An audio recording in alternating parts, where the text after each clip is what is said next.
The evening air was cool as David walked down Maple Street, his hands in his pockets and his mind still buzzing from dinner with his college friends. They had met at that new Italian place downtown, the one with the amazing garlic bread that reminded him of his grandmother's cooking.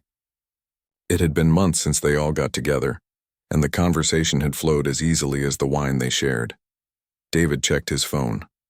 9:15, perfect timing to catch the last few minutes of the basketball game when he got home. His apartment was just 3 blocks away, in the same neighborhood where he had lived for the past 2 years. He loved this area, tree-lined streets, well-maintained houses, and a sense of community that made him feel at home. As he turned the corner onto Oak Avenue, David noticed the quiet that had settled over the neighborhood. Most families were inside, probably getting ready for bed or watching television. A few porch lights cast warm glows on the sidewalk, and somewhere in the distance, he could hear the faint sound of a dog barking. What David didn't notice was the police cruiser that had been slowly following him for the past block. Officer Collins sat behind the wheel, his eyes fixed on the man walking ahead of him. Something about the situation didn't sit right with him. A young black man walking through this particular neighborhood at this time of night? Collins had been patrolling these streets for 15 years, and he knew the area like the back of his hand. This wasn't the kind of place where you typically saw people like that, especially not walking around after dark. Collins reached for his radio. "Dispatch, this is Unit 247. I've got a suspicious individual walking eastbound on Oak Avenue. Male, approximately 6 feet tall, dark clothing, appears to be looking around at houses." The truth was, David wasn't looking around at houses any more than anyone else would while walking down a familiar street. He had glanced at Mrs. Peterson's front yard because she had finally planted those roses she'd been talking about for months. He had noticed the new car in the Johnsons' driveway because it was a nice shade of blue. These were the small observations anyone might make while walking through their own neighborhood. But Collins saw something different. In his mind, every glance became suspicious surveillance. Every normal movement became potential criminal behavior. David continued walking, completely unaware that he was being watched and evaluated. He was thinking about work tomorrow, about the case files waiting on his desk, about the presentation he needed to finish by Friday. His job kept him busy, but he loved the challenge. There was something satisfying about putting together pieces of a puzzle, about following leads and uncovering the truth. Collins continued his slow patrol, maintaining distance but keeping David in sight. He called in again. "Dispatch, suspect is still moving eastbound, now approaching the intersection of Oak and Pine. Request backup for a possible stop and question." The dispatcher's voice crackled through the radio. "Unit 247, what's the nature of the suspicious activity?" Collins paused for a moment. What could he say? That someone was walking down a public street? That a black man was in a neighborhood that was mostly white? He couldn't say those things, of course. So he said what he always said in situations like this. Individual appears to be casing houses. Possible burglary in progress or being planned. David stopped walking. He had heard something behind him. The low rumble of a car engine that seemed to be moving unusually slowly.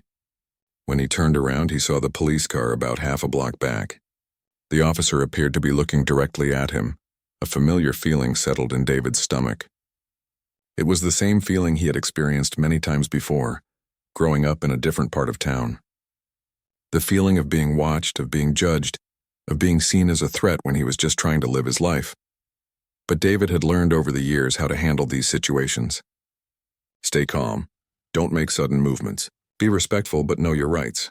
His father had taught him these lessons when he was just a teenager. Lessons that no parent should have to teach their child, but lessons that were necessary nonetheless. David turned back around and continued walking toward his apartment. Maybe the officer was just patrolling the area. Maybe this had nothing to do with him at all. Collins watched as David turned around and looked at the patrol car. "Suspect is now aware of police presence," he radioed. "Appears nervous." Continuing to monitor. The truth was, David didn't appear nervous at all. He had simply noticed the police car and continued on his way. But Collins interpreted every action through the lens of his own assumptions and biases. As David approached his apartment building, he began searching his pockets for his keys. He pulled out his phone first, then his wallet, then finally found his keys in his jacket pocket. To Collins, this looked like someone nervously checking their belongings, perhaps making sure they had tools for breaking into houses. Collins made his decision. He accelerated slightly, pulling up to the curb about 20 feet ahead of David. The blue and red lights weren't on yet, but the message was clear. This was no longer just a patrol. This was an investigation. David saw the police car pull ahead of him and stop. His heart rate increased slightly, but he kept walking. He knew he hadn't done anything wrong. He was just a man walking home from dinner in his own neighborhood. Collins got out of his car, adjusting his utility belt and straightening his shoulders. He had done this hundreds of times before. The approach was always the same: confident, authoritative, in control. "Excuse me, sir," Collins called out as David approached. "Can I have a word with you?" David stopped walking and looked at the officer. Collins was a large man, probably in his 40s, with graying hair and a mustache. His hand rested casually on his radio, a gesture that was probably unconscious but spoke volumes about how he viewed this interaction. "Is there a problem, officer?" David asked, his voice calm and measured. "I'd like to ask you a few questions if you don't mind," Collins replied. "We've had some reports of suspicious activity in the area." David nodded slowly. He knew exactly where this was going, and he knew he had two choices. He could comply with whatever the officer wanted, answer his questions, and hopefully end this interaction quickly, or he could assert his rights, ask what specific crime he was suspected of committing, and risk escalating the situation. Looking at Officer Collins, seeing the way the man's eyes moved up and down his body, taking in his appearance and making judgments, David realized that this was going to be a long night. The stage was set for a confrontation that neither man fully understood yet. One man saw a criminal. The other man knew he was just trying to get home. David stood on the sidewalk, keeping his hands visible and his voice calm. Years of training had taught him how to de-escalate tense situations, though he had never imagined he would need to use those skills while walking home from dinner in his own neighborhood. "What kind of suspicious activity?" David asked, genuinely curious about what could have prompted this stop. Officer Collins moved closer, his boots heavy on the concrete. "There have been reports of someone casing houses in this area, looking into windows, checking for unlocked doors. You matched the description we received." David raised an eyebrow. What description would that be exactly? Collins shifted his weight, clearly uncomfortable with the question. "Young black male, approximately 6 feet tall, dark clothing." The description was so vague it could have applied to thousands of people in the city. David realized this was less about any specific crime and more about the fact that he didn't look like he belonged in this neighborhood, at least not in Officer Collins' mind. "I live here," David said simply, "in the apartment building right there." He gestured toward his building just 50 yards away. "I was walking home from dinner with friends." Collins looked at the building, then back at David. "Can you prove that?" "Prove what?" "That I live here?" "Yeah, show me some identification." "Prove you live in this neighborhood." David felt a flash of anger but kept it buried. He had every right to walk down a public street without having to prove anything to anyone, but he also knew that arguing about constitutional rights with a police officer at 9:30 at night rarely ended well. "Officer, I'm happy to cooperate, but I need to ask, what specific crime am I suspected of committing? You mentioned reports of suspicious activity, but I haven't done anything suspicious. I've been walking down the sidewalk." Collins' jaw tightened. He didn't like being questioned, especially not by someone he viewed as a suspect. "Look, we can do this the easy way or the hard way. I'm asking nicely for some identification. Are you going to cooperate or not?" David reached slowly into his back pocket, making sure to telegraph his movements clearly. He pulled out his wallet and handed over his driver's license. Collins examined it carefully, comparing the photo to David's face and noting the address. "This address matches the building you pointed to," Collins admitted grudgingly. "Because I live there," David said, "like I told you." But instead of ending the interaction, Collins seemed to be looking for more reasons to continue it. "What were you doing before you came home? Where exactly did you have dinner?"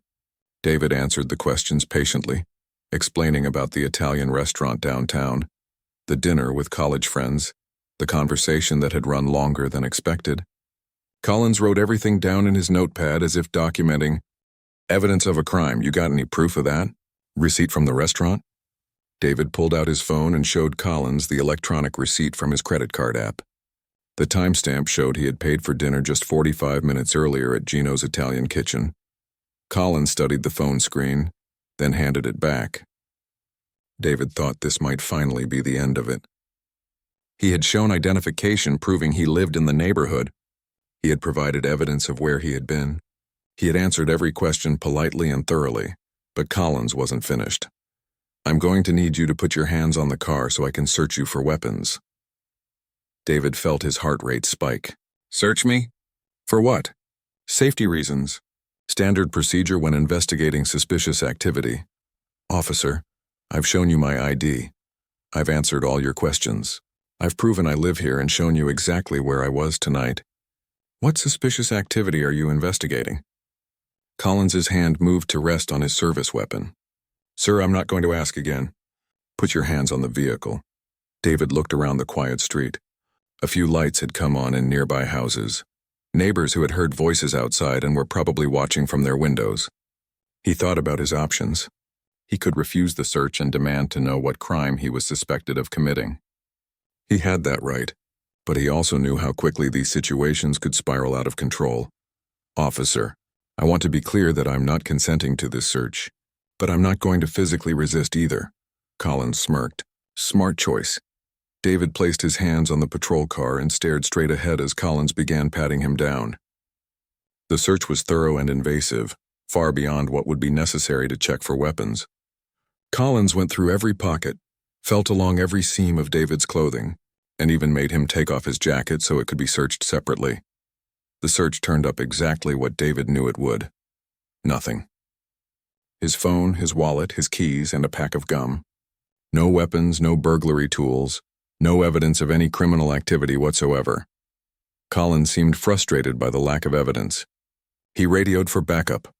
"Unit 247 requesting additional units at Oak and Pine. I have a suspicious individual who's been uncooperative." David turned around sharply. "Uncooperative? I've answered every question you've asked. I've shown you identification. I've submitted to a search I didn't have to agree to. How exactly have I been uncooperative?" "Watch your tone," Collins snapped. "I don't like your attitude." "My attitude? I've been nothing but polite and respectful." "You've been argumentative and evasive." David couldn't believe what he was hearing. Every interaction had been initiated by Collins. Every question had been answered completely and honestly. Every request had been complied with, even when David knew he wasn't legally required to comply. 2 more patrol cars arrived within minutes, their lights flashing blue and red against the houses on the quiet street. Officers Rodriguez and Patterson got out of their vehicles and approached. "What's the situation?" Rodriguez asked. Collins launched into his version of events. "I observed this individual acting suspiciously, walking through the neighborhood and appearing to case houses. When I approached him for questioning, he became argumentative and evasive. He's been uncooperative throughout the interaction." David listened in amazement as Collins described a completely different encounter than the one that had actually taken place. According to Collins, David had been hostile from the beginning, had reluctantly provided identification, and had resisted cooperation at every step. "That's not what happened," David said quietly. Collins spun around. "Are you calling me a liar?" "I'm saying your description of events is not accurate." The other officers looked between Collins and David, trying to assess the situation. Rodriguez had worked with Collins before and knew he sometimes got carried away during investigations. Patterson was newer to the force but had heard stories about Collins's aggressive approach to policing. "Let me see your identification," Rodriguez said to David, his tone more professional than Collins had been. David handed over his license again. Rodriguez examined it carefully, then looked at the apartment building David had indicated. "You live right there?" "Yes, sir. Unit 3B. I've lived there for 2 years." Rodriguez handed the license back. "What were you doing tonight before you came home?" David went through the story again. Dinner with friends, the restaurant, the walk home. Rodriguez listened without interrupting, taking notes but not writing down every word like Collins had done. "Did anyone see you leave the restaurant?" "Any witnesses to confirm your story?" "The waiter who served us." "The hostess." "My 3 friends who had dinner with me." David provided names and phone numbers for his friends. though he wondered why he needed to provide alibis for the crime of walking down a public street. Rodriguez looked at Collins. "What exactly did you observe him doing that was suspicious?" Collins hesitated. When pressed for specifics, his story became vague. He was walking slowly, looking at houses, checking them out. Classic casing behavior. "Did you see him approach any houses? Try any doors or windows?" "Well, no, but did you see him with any tools or equipment that might be used for breaking and entering?" "No, but that doesn't mean—" Rodriguez cut him off. "So you saw a man walking down a public sidewalk in a neighborhood where he lives and you decided that was suspicious?" Collins's face reddened. "I know suspicious behavior when I see it." David stood quietly, letting the other officers ask the questions he had wanted to ask, but knew better than to voice himself. He could see that Rodriguez was beginning to understand what had really happened here, but Collins wasn't ready to let it go. "I still think we should bring him in for questioning. Get a full statement about his activities tonight." Rodriguez looked at Collins with obvious frustration. "On what charges?" "Suspicious activity. Possible casing for future burglary." "Those aren't charges, Collins. Those aren't even crimes." The tension between the officers was becoming obvious. David realized he was witnessing a conflict that went beyond this one incident. This was about different approaches to policing, different views on how officers should interact with the community they served. But David also realized that his fate was still hanging in the balance. Despite the fact that he had done nothing wrong, despite the evidence that he lived in the neighborhood and had a perfectly innocent reason for being there, he was still standing on a street corner at 10 o'clock at night, surrounded by police officers, being treated like a criminal. The night was far from over. The situation had reached a boiling point.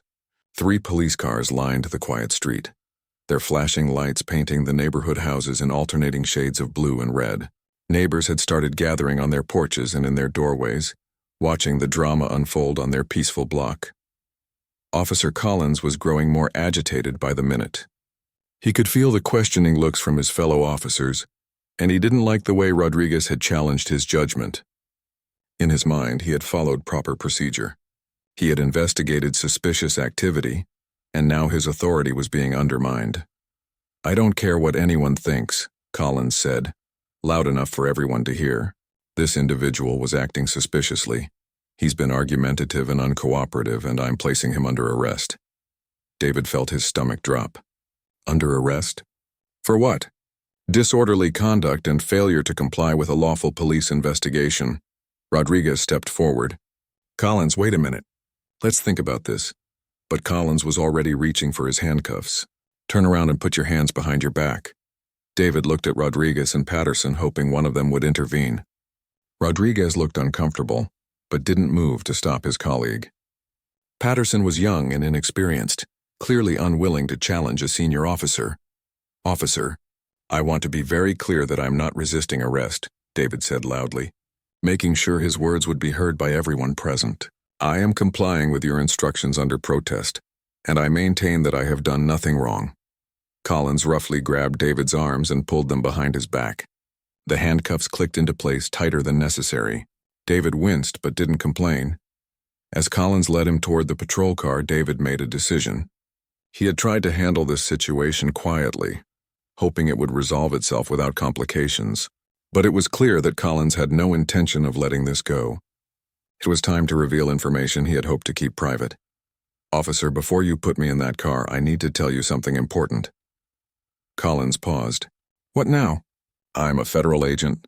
Collins laughed, actually laughed, as if David had just told the funniest joke he had heard all year. "Right.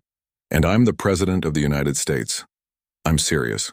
I work for the FBI, Financial Crimes Division. I've been with the Bureau for 12 years. Sure you have, buddy. I bet you've got a badge and everything." David kept his voice steady. "As a matter of fact, I do. It's in my wallet along with my federal credentials. If you'll allow me to show them to you." Collins shook his head, still smirking. "Nice try. You think I was born yesterday? Next you're going to tell me you're undercover or something." Rodriguez had been listening to the conversation, and something in David's tone made him take notice. "Collins, maybe we should check this out." "Check what out? Some fairy tale about being a federal agent?" "It would take 5 minutes to verify," Rodriguez said. "What's the harm in checking?" Collins was about to dismiss the idea entirely when Patterson spoke up. My cousin works for the FBI in the white-collar crime unit. He's always talking about how many agents work financial crimes. What if this guy is telling the truth? He's not telling the truth, Collins insisted. Look at him. Does he look like an FBI agent to you? The comment hung in the air like a challenge. Rodriguez and Patterson both understood exactly what Collins meant by that question, and both felt uncomfortable with the implication. What exactly does an FBI agent look like? Rodriguez asked quietly. Collins realized he had said something he shouldn't have. You know what I mean. Professional, official, not like what, Collins? David watched the exchange with interest. Rodriguez was clearly questioning Collins's judgment, and Collins was starting to realize that his biases were showing. Fine, Collins said finally. We'll waste 5 minutes checking out his ridiculous story, but when it turns out to be fake, I'm charging him with lying to a police officer too. David provided his badge number and the direct phone number for his supervisor at the FBI field office. Rodriguez made the call while Collins and Patterson stood guard over David, who remained handcuffed. The conversation lasted longer than 5 minutes. Rodriguez spoke with 3 different people, first with the duty officer, then with David's direct supervisor, and finally with the assistant special agent in charge who happened to still be in the office working late. David watched Collins's face as the phone conversation continued. The smirk gradually faded, replaced by confusion, then concern, and finally something approaching panic. Yes, sir, I understand, Rodriguez was saying into the phone. Yes, sir.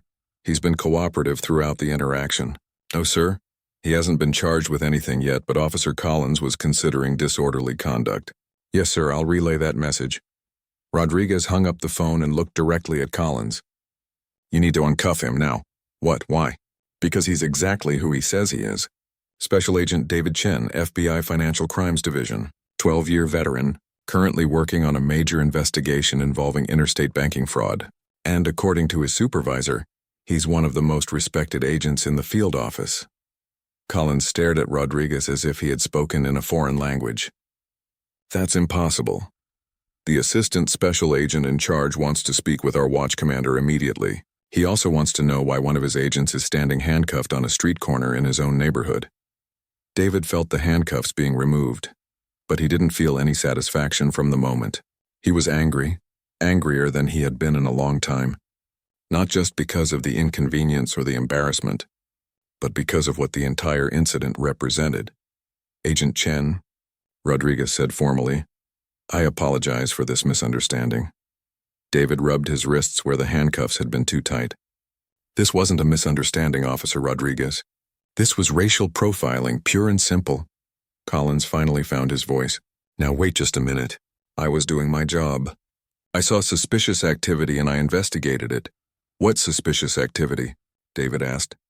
Be specific. Tell me exactly what I did that was suspicious. Collins opened his mouth, then closed it again. When pressed for specifics, he had nothing. No specific actions, no specific behaviors, no specific reasons for suspicion beyond the fact that David was a black man, walking through a predominantly white neighborhood. Patterson, who had been quiet through most of the interaction, stepped forward. Agent Chen, I want you to know that not all of us approach situations this way. David nodded. I appreciate that, Officer Patterson. But the fact remains that this happened, and I'm probably not the first person Officer Collins has stopped based on assumptions rather than evidence. Rodriguez was already thinking about the paperwork this incident would generate. An FBI agent detained and handcuffed without cause? This was going to reach the highest levels of the police department, and probably beyond. Agent Chen, is there anything we can do to resolve this situation? Rodriguez asked. David looked at Collins, who was staring at the ground, apparently fascinated by his own shoes. Officer Collins hasn't apologized. He hasn't acknowledged that he made a mistake. He seems to think this was all just standard procedure. Collins looked up. I was following protocol. What protocol involves arresting someone for walking home from dinner? You were being uncooperative. I answered every question you asked. I provided identification when requested. I submitted to a search I wasn't required to consent to. I remained calm and respectful even when you became increasingly aggressive. How exactly was I uncooperative? Collins couldn't answer because there was no answer. David had been a model of cooperation throughout the entire interaction. Rodriguez's radio crackled to life. Unit 219, what's your status on Oak Avenue? Rodriguez keyed his radio. Dispatch, the situation is resolved. No arrests, no charges. We're clearing the scene. But David knew the situation was far from resolved. Yes, the immediate confrontation was over. Yes, he was free to go home to his apartment. But the larger issues, the bias, the assumptions, the way Collins had escalated a simple encounter into an arrest situation, those issues weren't going away. As the officers prepared to leave, David made a decision that would have consequences for everyone involved. Officer Rodriguez, I want you to know that I'll be filing a formal complaint about this incident. I'll also be reporting it to my superiors at the FBI, and I expect they'll want to conduct their own investigation. Rodriguez nodded. That's your right, Agent Chen, and frankly, I think you should. Collins looked shocked. A complaint for what? I was doing my job.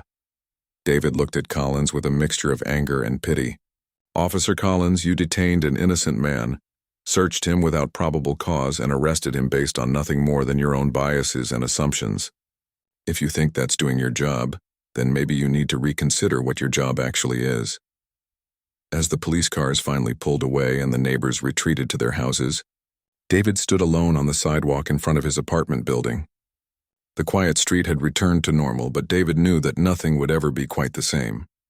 He had just 48 hours earlier been working on a case involving police corruption in another state. Now he found himself at the center of his own case involving police misconduct. The irony wasn't lost on him. David walked to his apartment, unlocked his door, and sat down at his kitchen table. He had reports to write, phone calls to make, and a long night ahead of him. The real consequences of this encounter were just beginning. By 6 a.m. the next morning, David's phone had already rung 4 times. Word traveled fast in law enforcement circles, especially when it involved an FBI agent being detained by local police. The first call came from his direct supervisor, Agent Lisa Torres, who had gotten a heads-up from the assistant special agent in charge the night before. "David, are you okay?" she asked, her voice carrying genuine concern. "I'm fine physically," David replied, nursing his second cup of coffee. He had barely slept. "But Lisa, this whole thing was unbelievable. I've never experienced anything quite like it. Walk me through it again, step by step." David recounted the entire incident, from the moment he noticed the police car following him to the handcuffs being removed after his identity was confirmed. Torres listened without interrupting, taking detailed notes. "The officer actually laughed when you told him you were FBI. Laughed. Like I had told him the funniest joke he'd ever heard. He said I didn't look like an FBI agent." Torres was quiet for a moment. "David, I want you to know that the Bureau is going to take this very seriously. This isn't just about you. It's about the relationship between federal and local law enforcement. It's about civil rights, and it's about making sure this doesn't happen to other people." The second call came from the police department's Internal Affairs Division. Detective Sharon Williams wanted to schedule an interview for later that day. The third call was from a reporter at the local newspaper, who had somehow gotten wind of the story. David declined to comment and referred her to the FBI's Public Affairs Office. The fourth call was the one that surprised him most. It was from Officer Rodriguez. "Agent Chen, I hope you don't mind me calling you directly. I got your number from the report." "What can I do for you, Officer Rodriguez? I wanted to apologize again for what happened last night. And I wanted you to know that some of us are glad you're filing a complaint." David sat up straighter. "Really? Collins has been a problem for a long time. This isn't the first incident, and it won't be the last unless something changes. Maybe this will finally be the wake-up call the department needs." Rodriguez went on to explain that Collins had a history of aggressive interactions, particularly with minority citizens. There had been complaints before, but nothing had ever stuck. The incidents were always explained away as misunderstandings or justified as proper police procedure. "The difference this time," Rodriguez said, "is that you know the system. You know your rights. You know how to document everything properly. And you've got the credibility and resources to make sure this gets investigated thoroughly." David appreciated Rodriguez's honesty, but it also troubled him. How many other people had been subjected to Collins' aggressive policing without having the knowledge or resources to fight back? By noon, David was sitting in a conference room at FBI headquarters giving his statement to a team of investigators. Present were Agent Torres, Assistant Special Agent in Charge Robert Kim, and 2 agents from the Civil Rights Division who had driven down from the regional office. This is obviously a sensitive situation, ASAC Kim explained. We need to balance our working relationship with local law enforcement against our obligation to investigate potential civil rights violations. David understood the politics involved, but he also understood the principles at stake. Sir, with respect, this isn't about politics. It's about an officer who detained and arrested an innocent person based solely on racial bias. If we don't address this, we're essentially endorsing that behavior. Agent Sandra Martinez from Civil Rights nodded. Agent Chen is right. This case has all the elements of a classic Section 1983 civil rights violation: detention without reasonable suspicion, arrest without probable cause, and clear evidence of racial bias. The meeting lasted 3 hours. David walked through the incident multiple times, answered dozens of questions, and provided contact information for everyone who might have witnessed the encounter. The FBI team was thorough and professional, but David could sense their frustration with the situation. The challenge, Agent Martinez explained, is proving intent. Collins will claim he was just doing his job. That race had nothing to do with his decisions. He'll say he would have stopped anyone acting suspiciously in that neighborhood. But I wasn't acting suspiciously, David insisted. I was walking down a public street in the neighborhood where I live. We know that. The question is whether we can prove that Collins knew that too, and that his actions were motivated by racial bias rather than legitimate law enforcement concerns. Meanwhile, across town at the police station, Collins was having a very different kind of meeting. Captain Margaret Foster had called him into her office first thing in the morning, along with the department's legal counsel and a representative from Internal Affairs. Collins, explain to me how we ended up with an FBI agent in handcuffs on Oak Street last night, Captain Foster said without preamble. Collins had spent the early morning hours crafting his version of events. In his telling, he had observed suspicious behavior, approached the individual for questioning, and encountered resistance and hostility. The subject had claimed to be an FBI agent, which Collins reasonably assumed was a lie designed to avoid arrest. I followed standard procedure throughout the encounter, Collins insisted. I observed suspicious activity, I investigated appropriately, and I made decisions based on the subject's behavior and responses. What suspicious activity? Captain Foster asked. Collins repeated the same vague descriptions he had given the night before. Walking slowly, looking at houses, appearing to case the neighborhood. When pressed for specifics, his story became even more unclear. The legal counsel, Attorney James Park, leaned forward. Officer Collins, you understand that Agent Chen is alleging racial profiling and civil rights violations? That's ridiculous. Race had nothing to do with my decisions. Then explain why you stopped him. Collins went through his reasoning again, but even to his own ears it sounded weak. Park exchanged glances with Captain Foster, and both of them realized they had a serious problem on their hands. Collins, I'm placing you on administrative leave pending the outcome of the internal investigation, Captain Foster announced. Administrative leave? For what? I didn't do anything wrong. You detained an FBI agent without cause, searched him without probable cause, and arrested him for crimes that don't exist. Whether you did anything wrong is exactly what we're going to find out. By the end of the day, news of the incident had reached the mayor's office, the city council, and the local chapter of the NAACP. Community activist Angela Washington called for a full investigation and demanded that Collins be fired immediately. This is exactly the kind of behavior that erodes trust between police and the community, Washington said at a hastily organized press conference. If this can happen to an FBI agent, imagine what happens to ordinary citizens who don't have the same resources and credibility. The police union issued a statement defending Collins and claiming that he had followed proper procedure. Union Representative Tom Bradley argued that Collins was being unfairly criticized for doing his job and that the incident was being blown out of proportion.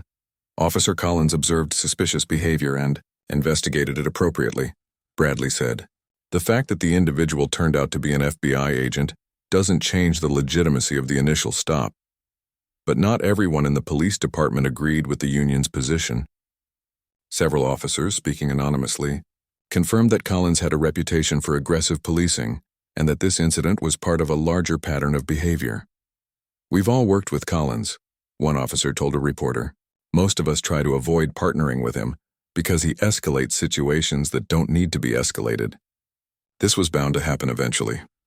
David spent the evening at home, reviewing the timeline of events and preparing for what he knew would be a long legal process. His phone rang constantly. Reporters, fellow agents, friends who had heard about the incident. He appreciated the support, but he also felt the weight of responsibility. This wasn't just about him anymore. It was about every person who had been stopped, searched, or arrested based on nothing more than the color of their skin. It was about holding law enforcement accountable when they abused their authority. And it was about making sure that Collins never treated another innocent person the way he had been treated. David knew that winning this case wouldn't be easy. Collins would have the support of the police union and colleagues who would rally around the idea of backing up a fellow officer. There would be attempts to discredit David's character, to find flaws in his background, to suggest that he had somehow provoked the encounter. But David also knew that he had advantages that most victims of police misconduct didn't have. He understood the legal system. He had resources and credibility. He had detailed knowledge of how to document and investigate civil rights violations. Most importantly, he had the determination to see this through to the end, no matter how long it took or how difficult it became. The incident on Oak Street was over, but the real fight was just beginning. 6 months after the incident on Oak Street, David sat in a federal courtroom watching Officer Collins take the witness stand. The case had grown far beyond what anyone had initially expected. What started as a simple civil rights complaint had mushroomed into a comprehensive investigation of policing practices in the entire department. The FBI's Civil Rights Division had uncovered a disturbing pattern. Collins had made over 200 stops in the past 3 years, and an analysis showed that 87% of those stops involved Black or Latino citizens. In a city where minorities made up only 35% of the population, the statistics were impossible to ignore. The data speaks for itself. FBI agent Martinez had explained to the jury during opening statements, this wasn't random. This wasn't coincidence. This was systematic racial profiling disguised as law enforcement. Collins' attorney, provided by the police union, argued that his client was simply doing his job in high-crime areas that happened to have large minority populations. But the evidence told a different story. Many of Collins' stops had occurred in low-crime neighborhoods, including several that were predominantly white, where he had never stopped a single white person under similar circumstances. David's case had become the centerpiece of the federal prosecution, but it wasn't the only one. 3 other individuals had come forward with similar stories of being stopped, searched, and arrested by Collins without justification. One was a nurse coming home from a late shift at the hospital. Another was a teacher who had been visiting his elderly mother. The third was a teenager walking to the corner store to buy milk for his family. Agent Chen's case was the wake-up call, explained civil rights attorney Patricia Williams, who was representing all 4 plaintiffs in their civil lawsuit. But these other cases show that this was a pattern of behavior that had been going on for years. The police department's internal investigation had been equally damaging to Collins. Body camera footage from multiple incidents showed him escalating situations unnecessarily, making arrests on questionable charges, and treating minority citizens with obvious hostility, while being respectful and professional with white citizens in similar circumstances. Captain Foster had been forced to resign after it was revealed that she had received multiple complaints about Collins over the years, but had failed to take any meaningful action. The new police chief, David Rodriguez, who had been promoted partly because of his professional handling of the Oak Street incident, had implemented sweeping reforms. We're not just changing policies, Chief Rodriguez explained at a community meeting. We're changing the culture. Every officer now receives extensive bias training. Every stop is reviewed. Every complaint is thoroughly investigated, and officers who abuse their authority will be held accountable. The department had also implemented a new early warning system that flagged officers whose stop patterns showed potential bias.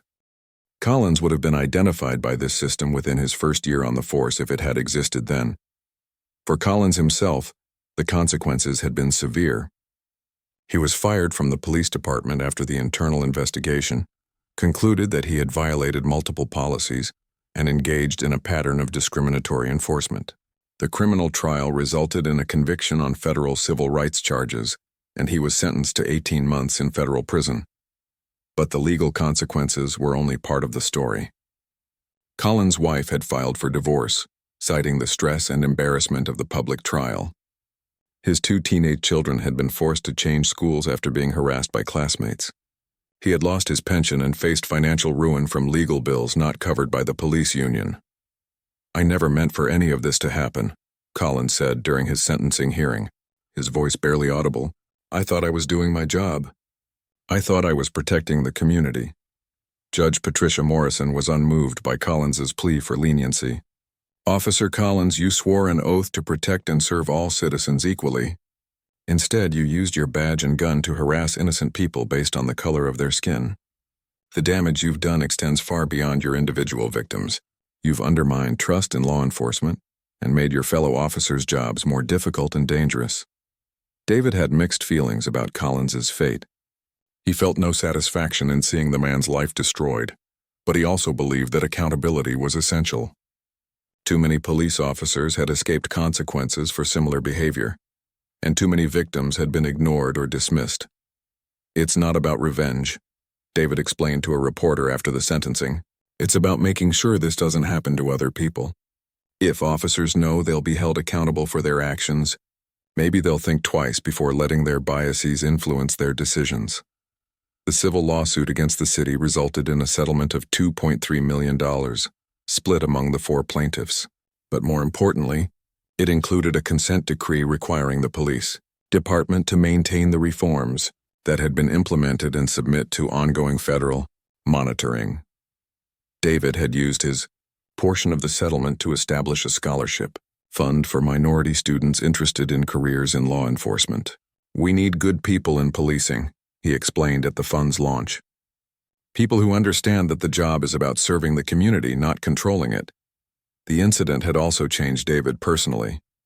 He had become a sought-after speaker on issues of police reform and civil rights. He testified before Congress about the need for national standards on police accountability. He worked with police academies to develop better training programs on implicit bias and constitutional policing. Agent Chen has turned a terrible experience into a force for positive change, said NAACP President Angela Washington. He could have just filed his complaint and moved on with his life. Instead, he's dedicated himself to making sure other people don't have to go through what he went through. But the work wasn't finished. David knew that changing one police department and convicting one bad officer was just the beginning. Across the country, similar incidents were happening every day. Most victims didn't have his resources or credibility. Most cases never resulted in accountability or change. 3 years after the Oak Street incident, David was promoted to supervisory special agent and put in charge of the FBI's new Civil Rights Enforcement Unit. His first case involved investigating a police department in another state where several officers had been accused of using excessive force against minority suspects. "The irony isn't lost on me," David told his new team during their first meeting. "I'm now investigating the same kind of misconduct I was a victim of. But that gives me a unique perspective on how important this work is." David's old neighborhood had changed too. The incident had sparked conversations about race and policing that many residents had never had before. A neighborhood watch group that had once focused primarily on reporting suspicious activity now worked with police to build community relationships and address the root causes of crime. Mrs. Peterson, David's elderly neighbor, had become one of his strongest supporters.